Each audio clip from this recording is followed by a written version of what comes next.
আজ থেকে ১২০০ বছর আগে পারস্যের ক্ষুদ্র নগরী বোস্তাম।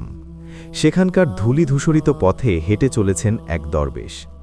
তার চোখে এক অদ্ভুত উদাসীনতা, যেন তিনি এই পৃথিবীতেই নেই।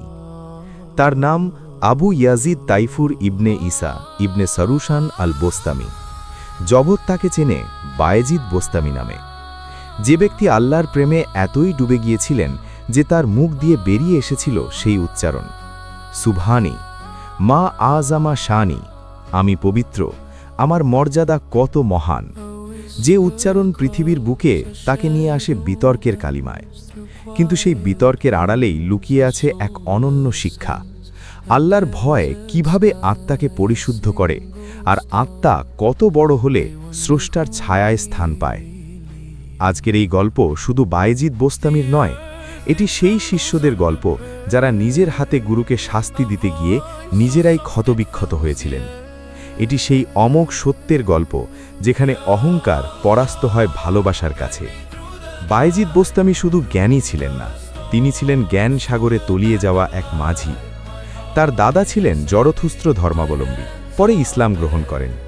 সেই সংস্কারমুক্ত পরিবেশে বেড়ে ওঠা বায়েজিদ ছোটবেলা থেকেই ছিলেন অনন্য। লোকমুখে শোনা যায় বায়েজিদ বোস্তামি টানা ৪০ বছর কিছু খাননি। ক্ষুধায় নয়, বরং ক্ষুধাকে বশে রেখেছিলেন। ১ বছর পানি পান করেননি। জিজ্ঞেস করতেন তার শিষ্যরা, হুজুর, আপনি কিভাবে বেঁচে থাকেন? তিনি হাসতেন, বলতেন, আমার রব আমাকে খাওয়ান। আমি যখন আমার মাবুদের ইশকে ডুবে যাই, তখন ক্ষুধা তৃষ্ণা বলে কিছু থাকে না। তিনি বলতেন, আমার নফস আমাকে বারবার ডাকে, বলে, আমাকে নিয়ে গর্ব করো, আমি সুন্দর। আমি বলি, না, আমি তো কেবল আল্লাহর। এই নফসকে শত্রু যেন, কেননা নফসই তোকে আল্লাহ থেকে দূরে সরিয়ে রাখে।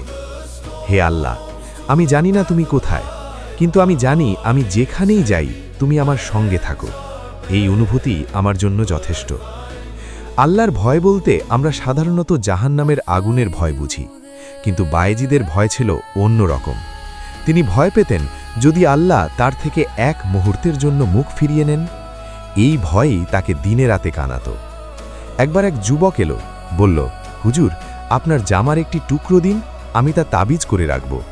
বায়েজিদ বললেন, বৎস, তুমি যদি আমার পুরো চামড়াই নিজের গায়ে জড়িয়ে নাও, তাতেও তোমার কোনো লাভ হবে না, যদি না তুমি আমার অনুসরণ করো, অর্থাৎ তোমার আমল ও আখলাক দ্বারা আল্লাহর সন্তুষ্টি অর্জন করো।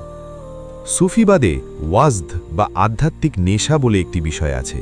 বায়েজিদ ছিলেন এই নেশার প্রথম দিককার প্রবক্তা। আরবের শান্তশিষ্ট সুফিরা তাকে সুকর বা মাতাল দরবেশ বলত। এক বসন্তের সকাল, বায়েজিদ তার প্রিয় শিষ্যদের নিয়ে বসেছেন। মাহফিল শুরু হল। বাঁশির সুর বেজে উঠল। বায়েজিদ চোখ বন্ধ করলেন। ধীরে ধীরে তিনি ঘুরতে শুরু করলেন। তার ঠুরুট নড়ছে। হঠাৎ তিনি চিৎকার করে উঠলেন, আনাল হক, আনাল হক, আমি সত্য, আমি সেই সত্য। মাহফিল স্তব্ধ, কারণ নিঃশ্বাস বন্ধ হওয়ার জোগাড়। ইনি কি সেই বায়েজিদ নন যিনি রোজা ভাঙতে ভয় পান? তিনি কি তবে নবুয়ত দাবি করছেন, নাকি উদ্ধত হয়েছেন? শিষ্যরা ভয়ে কাঁপতে লাগলেন, কিন্তু বায়েজিদ তখন নিজের ভুবনে হারিয়ে গেছেন। পরের দিন সকালে বায়েজিদ স্বাভাবিক অবস্থায় ফিরেছেন। শিষ্যরা গতরাতের ঘটনা জানালেন। তোমরা কি শুনেছ আমি বলে ফেলেছি আমিই আল্লাহ? শিষ্যবৃন্দ, জি হুজুর, আমরা ভয় পেয়ে গিয়েছিলাম। বায়েজিদ কিছুক্ষণ চুপ রইলেন। তার চোখ বেয়ে পানি পড়ছে। তারপর তিনি এমন এক নির্দেশ দিলেন যা ইতিহাসে স্মরণীয় হয়ে রইল। আমার এই নফসই আমাকে ধোঁকা দিচ্ছে। আগুন যেমন লোহাকে পুড়িয়ে খাঁদ করে, তেমনি আমাকে শুদ্ধ করো। আগামীকাল থেকে যদি আমি আবার এই উক্তি করি, তোমরা তোমাদের ছুরি আমার বুকে বসিয়ে দিও, হত্যা করো আমাকে, যেন বায়েজিদের অহংকার আর কখনো মাথাচাড়া না দেয়। বায়েজিদের আদেশ ছিল সুস্পষ্ট, পরম গুরুকে হত্যা করা। এ কি অমানবিক নির্দেশ! কিন্তু যারা সত্যিকারের মুহিব্বি ছিলেন, তারা ছুরি কোমরে বেঁধে রাখলেন, মনে মনে প্রার্থনা করছেন যেন হুজুর আর কখনো সেই নেশায় না যান।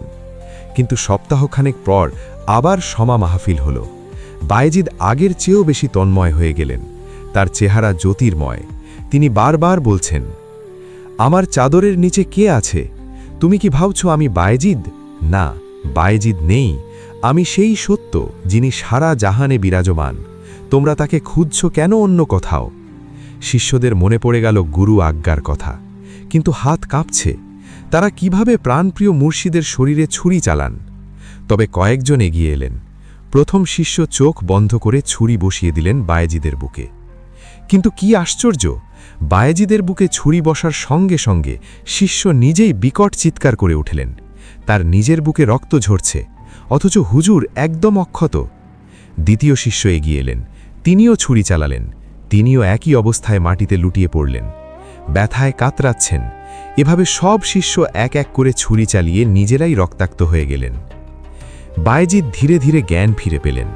চারপাশে শিষ্যদের রক্ত দেখে তিনি কেঁদে ফেললেন, তোমরা আমায় মারলে না কেন? আমি তো নির্দেশ দিয়েছিলাম।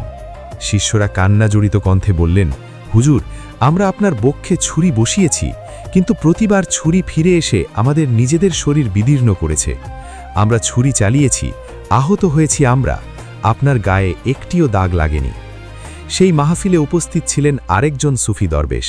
তিনি উঠে দাঁড়ালেন এবং ফাটা আয়নার মতো স্পষ্ট করে দিলেন এই রহস্যের সমাধান। ওহে মুমিনরা, দেখো এবং শেখো, যে ব্যক্তি নিজেকে একেবারে মিটিয়ে দিয়েছে সে আর নিজের অধিকারী থাকে না। বায়েজিদের দেহে তখন বায়েজিদ নেই, বিরাজ করছেন স্বয়ং রব্বুল আলামিনের নূর। তোমরা যখন সেই পবিত্র শরীরে আঘাত হানতে চেয়েছ, আসলে আঘাত হেনেছ তোমাদের অজ্ঞতার উপর, তোমাদের অহংকারের উপর। একটি আয়না যদি অপরিষ্কার হয়, তুমি তাতে মুখ দেখে বলো আমি কালো, কিন্তু আয়না কি কালো হয়? না, তুমি কালো। ঠিক তেমনি যারা বায়েজিদকে দেখে মনে করেছিল ইনি উদ্ধত, ইনি আল্লাহর নিন্দা করছেন, তাদের নিজেদের অন্তরই ছিল মরিচা ধরা। আল্লাহওয়ালারা আয়নার মতো স্বচ্ছ, তারা শুধু প্রতিফলন ঘটান। তাদের ভাঙতে গেলে তুমি নিজে ভাঙো। শুধু এই ঘটনাই নয়, বায়েজিদের আরেকটি ঘটনা আমাদের চোখ খুলে দেয়। একজন তপস্বী ৩০ বছর কঠোর ইবাদত করেছেন, কিন্তু অন্তরে শান্তি পাননি। তিনি এলেন বায়েজিদের দরবারে, হুজুর, ৩০ বছর রোজা, নামাজ, তাহাজ্জুদ, তবুও আমি আলোকিত নই। বায়েজিদ, হে বন্ধু, আরও ৩০০ বছর ইবাদত করলেও তুমি আলোকিত হবে না, কারণ তুমি নিজেকে নিয়েই ব্যস্ত থাকো। তুমি মনে করো আমি ইবাদত করছি, আমি রোজা রাখছি, এই আমি তাই তো মরার মাঝে মরছে না। তবে উপায় কি? বায়েজিদ, যাও, আজ রাতেই তুমি তোমার পোশাক খুলে ফেলো, গায়ে জীর্ণ কাপড় জড়াও, এক থলে আখরোট কাঁধে নিয়ে শহরের মোড়ে দাঁড়াও, আর প্রতিবেশী ছেলেদের ডেকে বলো, যে আমাকে একটি চড় মারবে তাকে একটি আখরোট দেব, ২ চড় মারলে ২টো আখরোট, যত মারবে তত পাবে, সারা শহর ঘুরে বেড়াও। তপস্বী হতভম্ব হয়ে গেলেন, বললেন, সুবহান আল্লাহ, লা ইলাহা ইল্লাল্লাহ, অর্থাৎ হে আল্লাহ, তুমি ছাড়া কোনো উপাস্য নেই। এই বলে তিনি বিস্ময় প্রকাশ করলেন। বায়েজিদ, তুমি এই মুহূর্তে আল্লাহর নাম নিয়েছ, কিন্তু তুমি তা ডাকছ কেন? কারণ তোমার অহংকারে ঘা লেগেছে।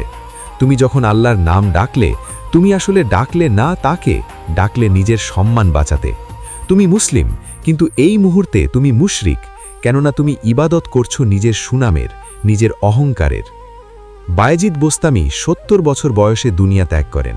মৃত্যুর আগে এক শিষ্য জিজ্ঞেস করলেন, হুজুর, আপনার বয়স কত? তিনি হেসে বললেন, মাত্র ৪ বছর। এর আগের ৭০ বছর আমি পর্দায় আবৃত ছিলাম। গত ৪ বছর হলো আমি আমার প্রতিপালককে খুঁজে পেয়েছি এবং নিজেকে হারিয়ে ফেলেছি। এই গল্প থেকে আমাদের শেখার আছে কয়েকটি বিষয়। প্রথম, আল্লাহর ভয় মানে জাহান্নামের ভয় নয়, বরং আল্লাহর থেকে বিচ্ছিন্ন হওয়ার ভয়।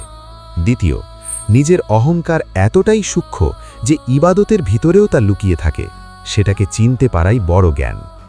তৃতীয়, আল্লাহর প্রেমে পাগল ব্যক্তিদের আমরা সহজে বুঝতে পারি না, তাদের আচরণে বিচলিত না হয়ে তাদের ভালোবাসতে শিখতে হবে।